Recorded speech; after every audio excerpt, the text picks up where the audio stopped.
với na hàng ngàn phek trần tắc mấy wa civilian tam tắc với na hiền silai keng ram nuôi hiền anh in chop thua mấy nè ai zo la trangin silai này anh em mozat thế là hiền ron pan mek ti kan khai boka à thế nào ron khen tổ boka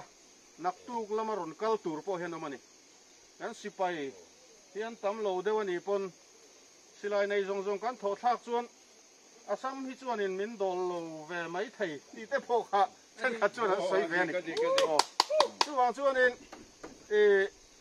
lem le tam lam hi ni lo wa kan thin lung lam hi poi mo zo ka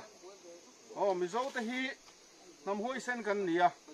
nam dang hi kan musit mi lo ma se tu ma hlau kan nei lo ani chono khat ei theu theu kan ti maya an soi tai la amoi lo lama min lo ngai lo ula vai kan ti te phei hi chu kan ngam ve tlat vai hian ma khu sa ma tang khan min ngam ngai lo mi zo te hian vai hi kan ngam amaro chu boy kan du lo wa kan do trang a voina hian silai na met pok ma sa ti chuan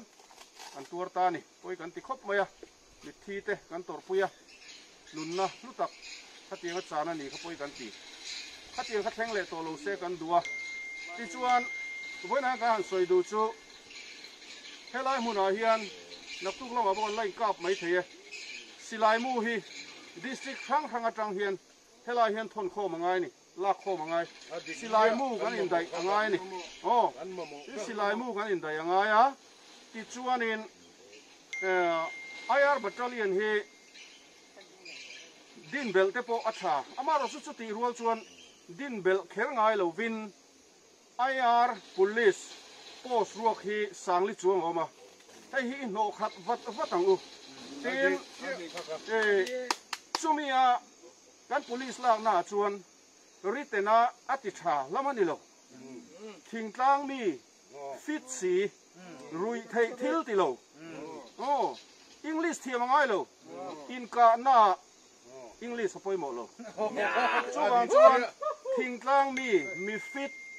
khatiang khalai la ritena ti tharingot kan lak hian in ka na lama chuan kan zoi le that thei ani voina kan IR kan sipai te kadem na lam ni lovin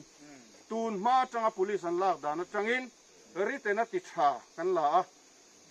la thingtlang mi te chuan ritena chuan an ti tha thei tlat si lo a fit an ni box si